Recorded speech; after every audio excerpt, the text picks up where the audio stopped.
Hi and welcome to Coffee and Chat. We're actually going to have a fantastic conversation today with the Senior Minister of CityLife Church in Melbourne, a church that's over multiple congregations in multiple areas of Melbourne, quite a large church. We're going to chat to him how they've actually got through the current situation and how as a church they've worked their way through it. So I'm really looking forward to spending some time chatting with Andrew. So why don't you stick around?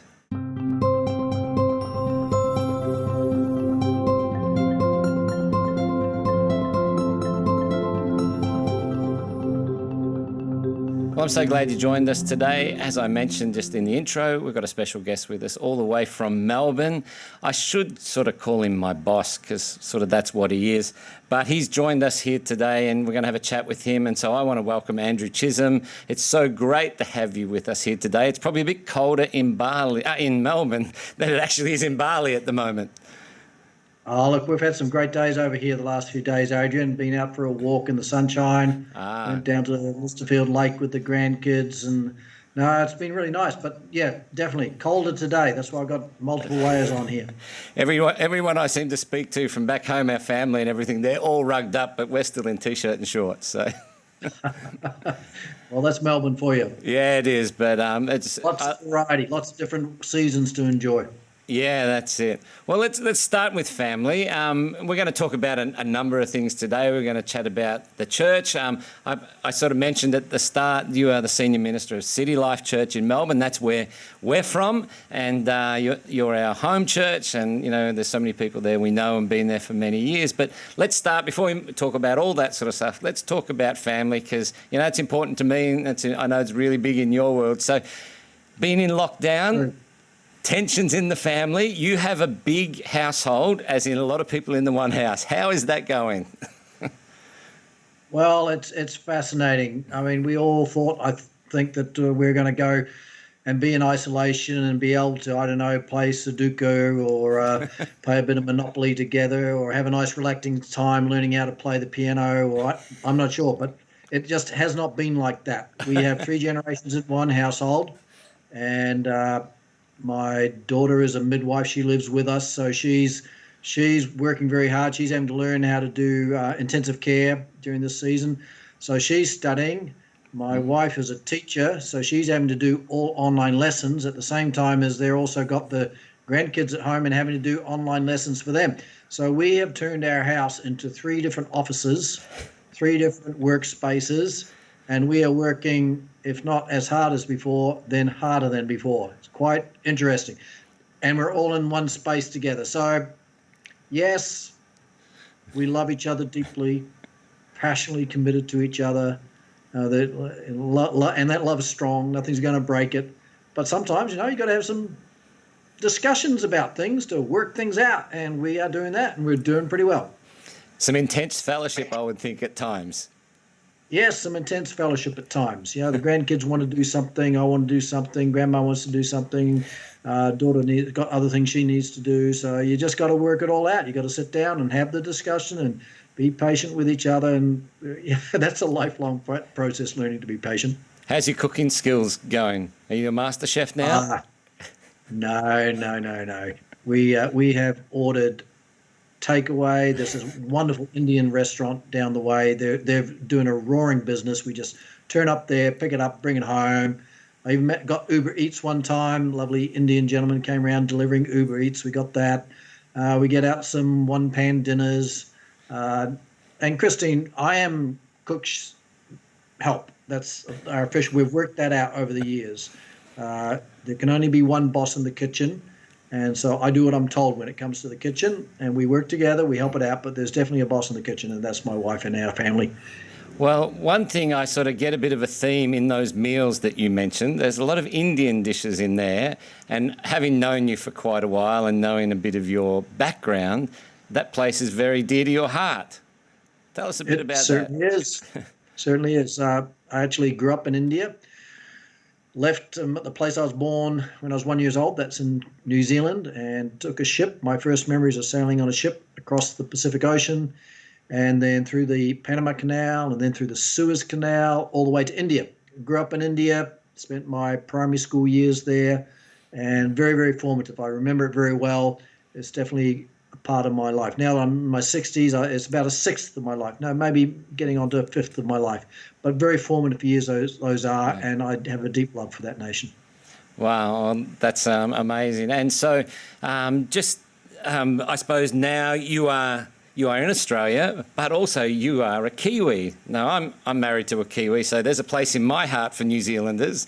So, but from New Zealand originally, do you still call yourself a Kiwi, or are you an Australian now?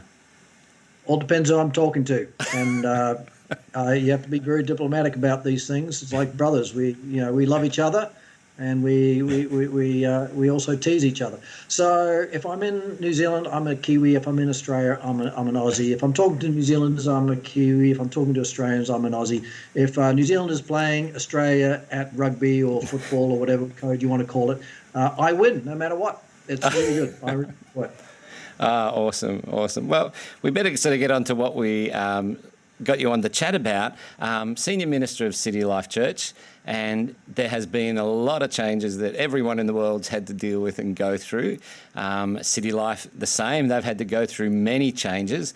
But this is off the back of just being recently appointed the Senior Minister. So there's sort of been a big shift in your world. Let's start with just the recent appointment of Senior Minister and just come into terms with that first and foremost.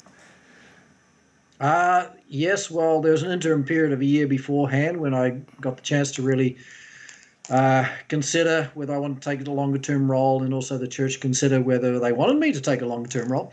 And so that I wasn't coming into it with just instantaneously, but certainly it took a little bit of reflecting, a little bit thinking about it. My heart has been for global missions for so many years, and I'm passionate about global missions. That was my role before. So I had to weigh it up. But I'm committed to the local church. I preach it, I teach it, I mentor people for a heart for the local church. And if my church needs me, I'm putting my hand up and saying, yep, I'm here. And so that certainly was the attitude I came into this. And so it's been interesting. It's not what I expected. I thought I was signing up for 5 years of face-to-face church, and all of a sudden we're into online church, which is a whole new different reality. Zoom meetings, life group meetings online, everything's done staring at a screen, no 3D there.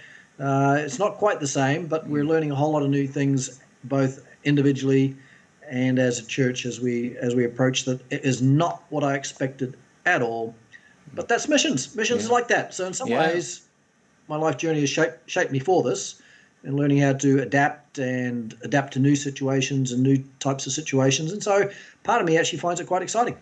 Well, that's good, because our connection originally was obviously you were part of the missions department. I was originally part of the music department there at CityLife, and I had this sort of growing desire to end up in missions, and that's why we're here in Bali. It is. I remember our first trip there, Adrian. I remember going together with you, and that was a really fascinating time. I really enjoyed traveling with you and ministering with you. Well, I've learned a little bit more of the language now than I did back then, but you certainly have. You can say a little bit more than Puji Tuhan. Yeah, that's it. But let's talk about the church. Obviously, CityLife is a large church. A lot of services happening at multiple locations every weekend. A large staff. And generally, the larger the organisation, this is in general terms, the slower it tends to move on things, because it's harder to move. But you've had to be very agile over the past weeks, things that we were forced into, not knowing what the government was going to do from one day to the next, and make adjustments. How have you gone about that? Has it just been a whirlwind, or in the middle of that, have you found really space to actually have considered decisions about things? That's a great question, Adrian. Definitely large organisations, large churches generally take a little bit slower to move. They're kind of like a large container ship. That's what I compare them to. You can carry a lot of load, a lot of cargo a long distance, but it takes a long time to move the ship. And you just got to be patient with those processes.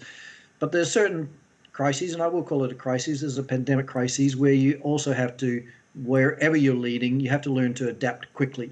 I think part of my life journey has been learning those lessons about adapting to change and adapting to situations.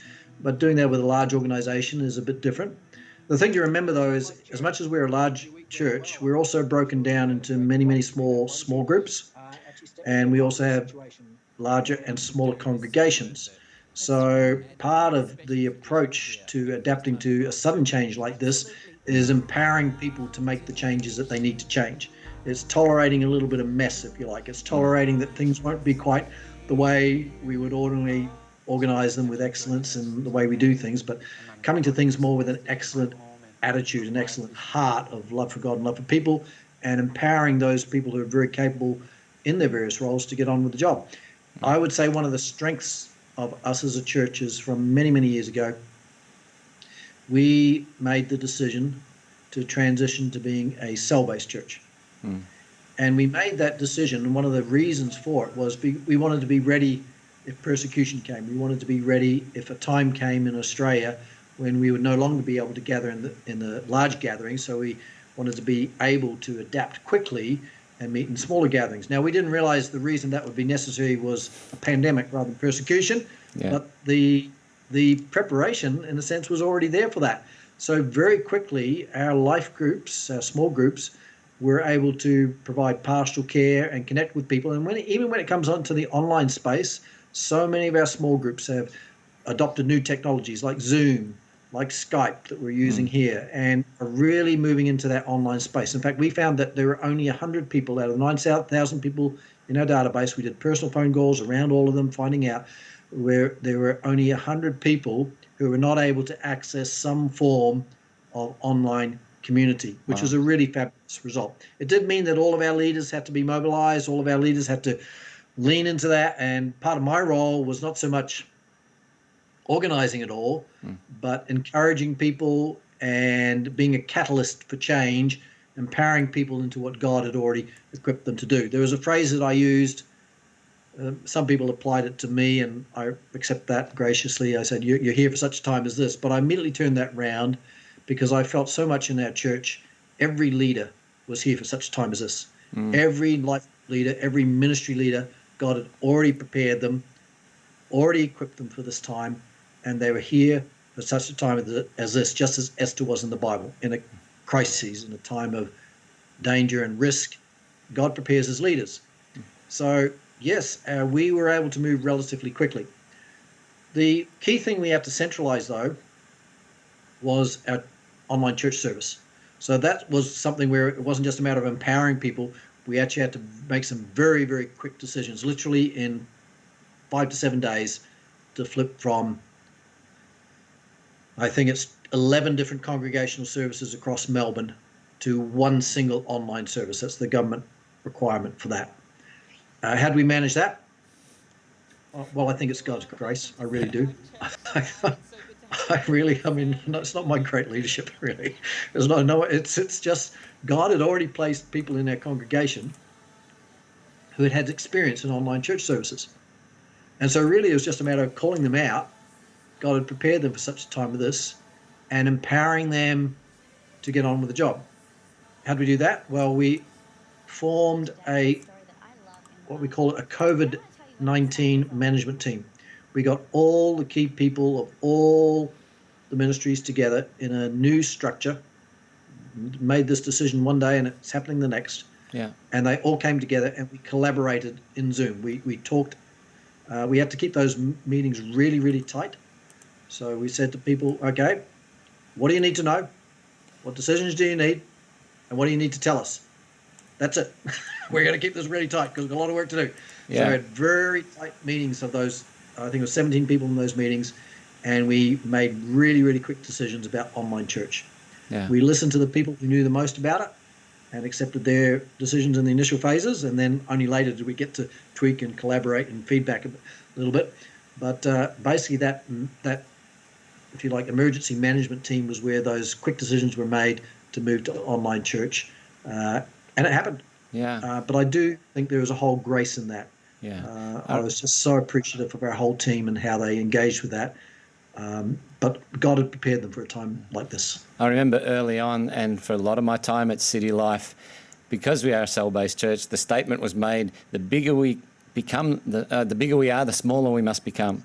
And it was always in the context of the having the small group, the home group in the home, that really takes on a new aspect now.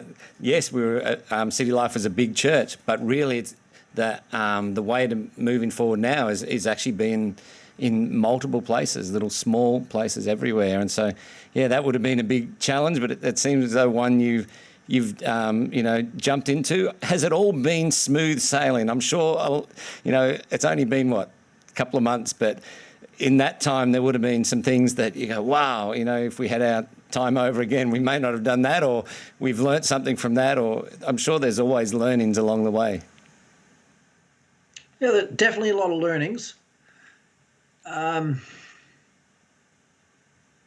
What fascinates me is how much we don't regret many of the decisions we make. And I do think that's a testimony to excellence of character. And I think one of the first within our team, this is what I was saying before, we had to let go of excellence of the way things are done in an administrative or even a video quality sense or an audio quality sense, in a sense. Although we held tightly to audio quality, we made a priority of audio quality and said, okay, whatever happens with the graininess of video and all those things, we'll let that go. Let's work on audio quality. So we focused on a few things we wanted to do well, but we let a whole lot of other things go. And so we can look back and, we can see mistakes. I mean, I got up my first live stream service and I said, let's all turn to Acts chapter 1, verse 8 about the persecution of the church. In actual fact, that's not Acts chapter 1, verse 8. That's Acts chapter 8, verse 1.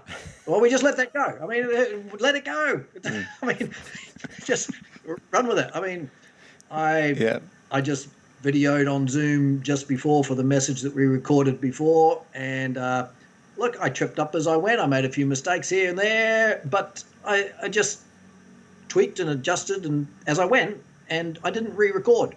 We haven't done a lot of re-recording. I mean, I don't think you're going to re-record this one, but we've been forgiving to each other. Live.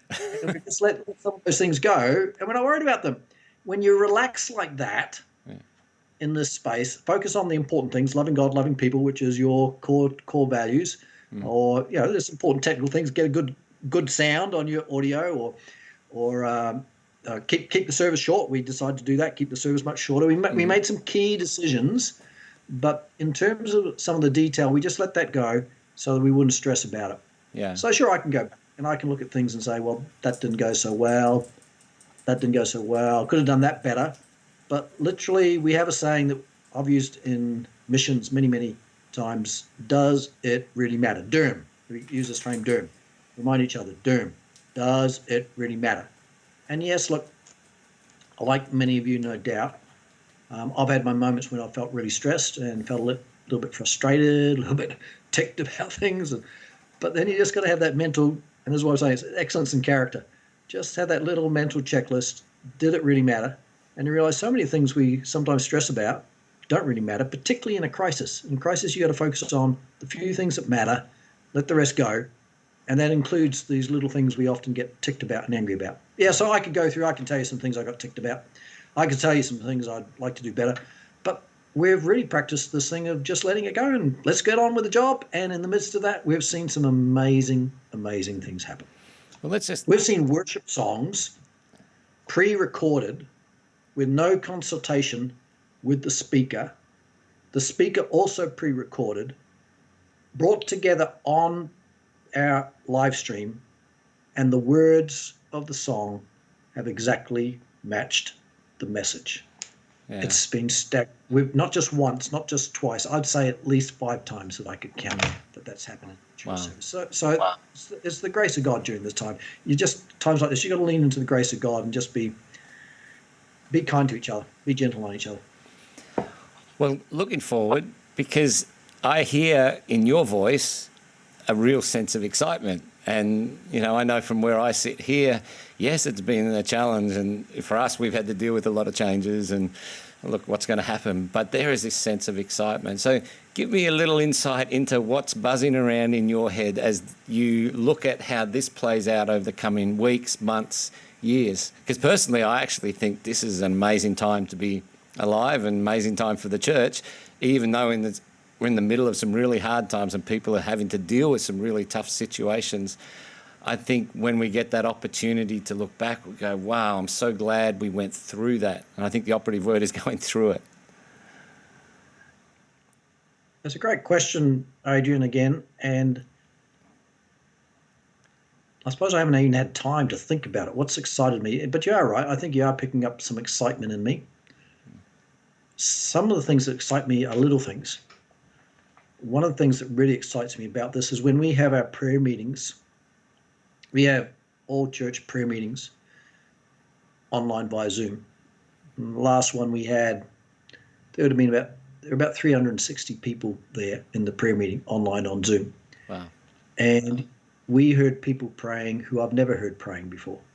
We heard, because somehow this space of being connected online has also given people who would, standing in front of a crowd of 360 people, they would feel a little bit intimidated by that and like, oh no, I haven't got anything to pray.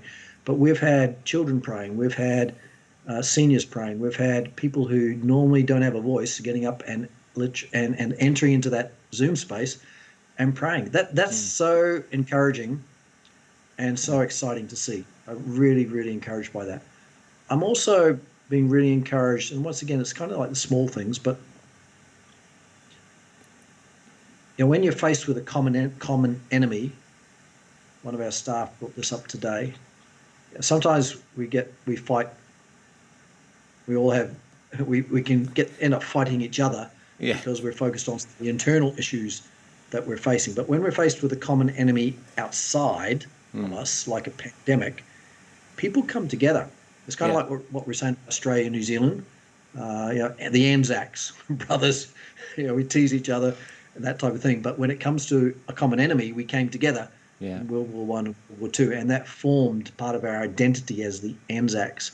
I think it's the same at a time like this. This isn't a time when the identity of our local church, many local churches, I think, is being formed as we're coming together, facing a common enemy, and we're not fighting about the same things we often fight about. We're not fighting about this or that in terms of internal things of church life. We're focused on, God, help us to discern your strategies for overcoming this common enemy.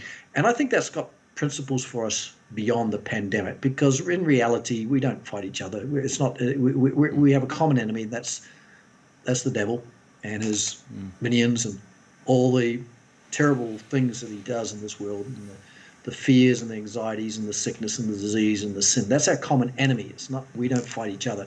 That would be one of my hopes out of this. That this common unity, as it talks about Psalm 133. Where brothers and sisters dwell together in unity, God commands a blessing. I believe as a church, local churches such as CityLife, One Heart Church, other churches around the world, our beloved church, come together with one heart to overcome this common enemy. There's something that God can do in us which will really bring overflow blessing in the years to come. Yeah, I'm excited about that too. And I can hear it in your voice, and it's good to catch up with you today. Well, I appreciate your time. I actually know you are probably, much busier now than what you thought you'd be, as you said, recording and many Zoom meetings and all this sort of stuff, and then just dealing with the family life and ordering Indian takeaway. Indian takeaway, I like that. Pizza's the other one. But I really appreciate. I really appreciate your time today, Andrew. It's been great chatting with you. You've been a long-term friend of ours, and, I've really appreciated your support over the years. And so I still appreciate your support, and it's been great just to chat to you today about this. So thank you very much. You're very welcome, Adrian. Appreciate you and Joe too, and Beth there, the whole family, Father, and appreciate One Heart Church. Blessings to all of you over this time. Well, for everyone else, thank you for joining the conversation today. We hope you had a great time listening to Andrew. We thank him for taking the time out of a busy schedule to speak to us. For everyone out there, stay safe. Have a great week. Bye.